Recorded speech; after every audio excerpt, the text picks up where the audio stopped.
everyone, and welcome back to another episode of the English Learning Podcast.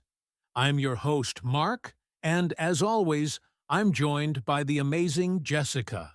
How are you today? I'm doing great, Mark. Excited as always. And hello to all our wonderful listeners tuning in from around the world. Whether you're at home, commuting, or taking a walk, thanks for choosing to learn English with us today. Absolutely. And today's episode is going to be super practical because we're talking about something we all use every single day, future tenses in English. Oh, yes. Talking about the future is a big part of our daily conversations, our plans, our predictions, our dreams, even our fears. But many learners get confused because English has so many ways to talk about the future. Exactly. We've got will, going to, present continuous, future continuous, future perfect, and even the future perfect continuous. Sounds scary, but don't worry. We're going to make it easy, fun, and totally clear by the end of this episode. So grab your notebook, or just listen closely, and by the next 30 minutes, you'll know exactly which future tense to use in real-life situations. All right, Mark, shall we travel to the future? Let's do it, starting with the future. Simple will. Before we jump into the grammar, let's talk about why future tenses are so important. Why should someone really care about learning all these different structures? Good question. Think about it, almost every conversation we have involves talking about the future. What are you doing tomorrow? Will you come to the meeting? I'm going to start a new job next month. We use future tenses to make plans, predict things, promise, warn, dream, and even order food sometimes. Exactly. And using the wrong future tense can make you sound uncertain, impolite, or even confusing. For example, if someone asks, "Are you coming to the party?" and you reply, "I will come," it's correct, but it can sound hesitant or not very sure. But if you say, "I'm coming," it sounds much more confident and natural. So learning the right future tense helps you sound more fluent, more confident, and more like a native speaker. Exactly. And the good news is, you don't need to memorize complicated rules. You just need to understand when each tense is used in real life. And that's exactly what we're going to show you today. All right, let's jump into our first one. Future simple using will. All right, let's start with the most common future tense, future simple with will. Yes, this one is super versatile. We use it for predictions, promises, offers, and decisions made at the moment of speaking. Exactly. Let's break it down with examples. Prediction. I think it will rain tomorrow. You're making a guess about the future. Promise. I will help you with your homework. You're committing to do something. Offer. I will get you a coffee. You're offering to do something spontaneously. Decision at the moment. Imagine your friend says, "I forgot my wallet," and you reply, "No problem, I will pay for you." Right, Mark. And a quick tip, we don't use will for plans we already decided that's where going to comes in. Good point. Let's do a short dialogue so listeners can hear it in action. Mark, I can't finish this project tonight. Don't worry, I will help you. See? Instant promise using will. And here's another quick one for predictions.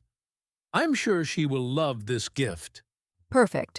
Now, some learners make mistakes by using will for arrangements or plans that they already decided. Exactly. Saying, "I will meet John tomorrow," sounds like you just decided it. But if it's already scheduled, it's more natural to say, "I'm meeting John tomorrow." So the main takeaway, use will for predictions, spontaneous decisions, promises and offers, but not for fixed plans. Got it. And don't worry if you mix them up at first. With practice, it becomes natural. All right, that's the future simple. Next, we'll look at be going to, which is great for planned actions and intentions. All right, Jessica. Now that we've mastered will, let's talk about be going to. Yes, be going to is used when we talk about plans, intentions, or things we are sure will happen because there's evidence. Exactly. Think of it as, I already decided this, or something makes it very likely. Let's start with plans and intentions. For example, I'm going to start a new fitness program next week. Right. That shows it's a plan you've already made. Another one. We're going to visit our grandparents this weekend. And for predictions based on evidence, you could say, look at those dark clouds. It's going to rain. Notice how, in this case, you're pretty sure it will happen. You can see it coming. Exactly. Now let's do a mini dialogue so it feels more natural. Hey, Jessica, what are you doing tomorrow? I'm going to meet my friend at the cafe. Mark. Nice. Sounds like fun. See?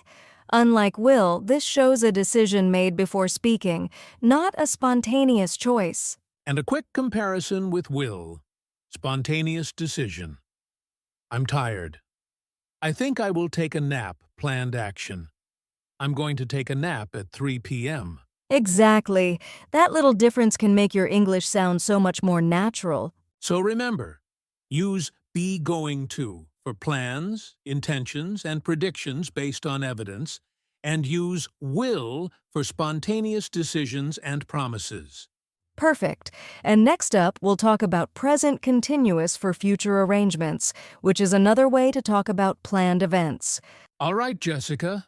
Now we're moving to another way to talk about the future, the present continuous. Yes, this one's a bit different. Even though it's called present continuous, we use it for fixed future arrangements, usually with a time or place specified. Exactly. For example, I'm meeting Sarah at 5 p.m. tomorrow. Even though it uses the present tense, it clearly refers to a planned future event.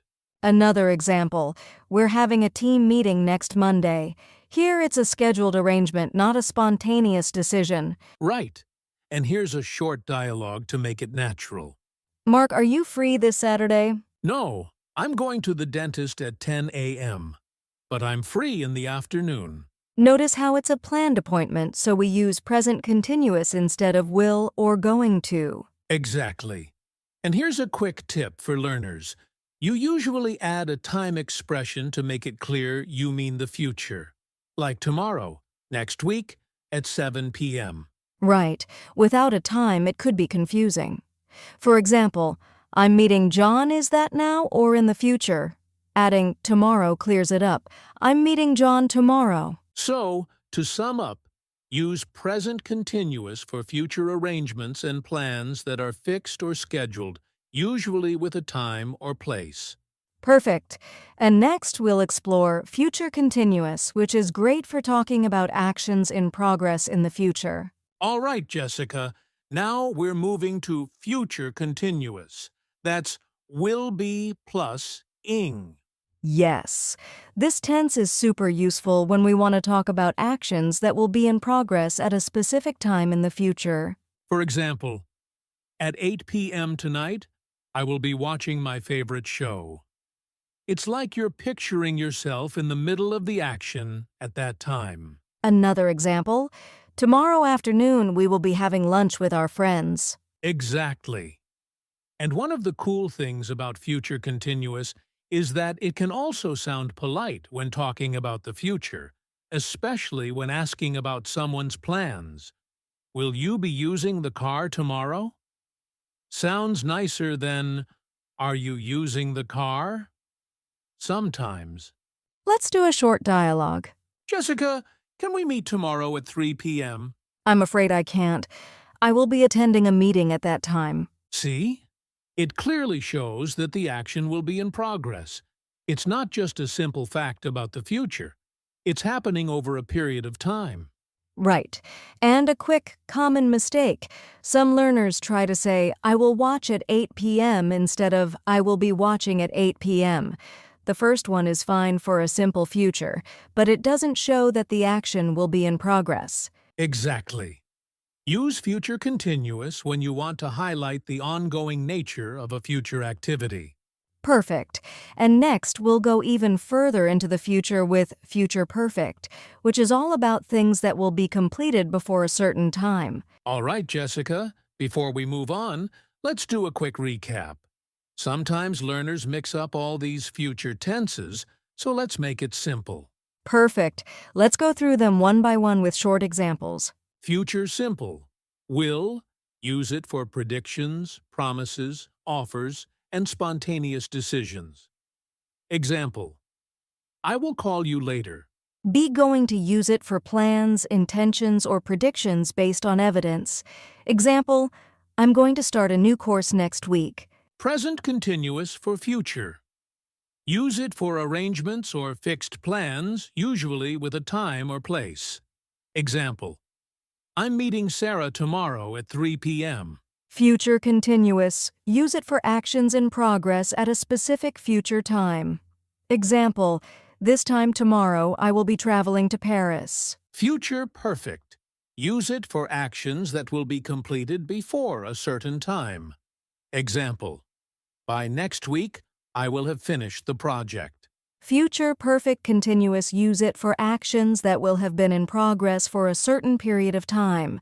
Example, by December I will have been working here for 5 years. So remember, each tense has its own special purpose, and knowing when to use which is the key to sounding fluent and confident. Exactly, and the best way to remember is to practice using them in real-life situations, not just memorize rules. All right, next, we're going to make it interactive with a fun little challenge for our listeners. All right, Jessica, it's time for a little challenge for our listeners. Yes, don't worry, Mark. It's just for fun, and it helps you practice all the future tenses we've learned today. Here's how it works. I'll say a sentence with a missing verb, and you try to fill in the blank with the correct future tense. Ready? Ready. Okay, first one. Don't worry, I help you with your homework. Hint: spontaneous decision or promise. The answer is, I will help you. See? That's future simple for a promise. Great! Next, look at those clouds. It rains soon. Hint: prediction based on evidence. Correct answer, it's going to rain soon. That's be going to. All right, one more. I meet my friend at 6 p.m. tomorrow. Hint: planned arrangement with a time.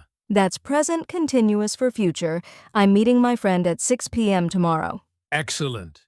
And a slightly trickier one for future continuous.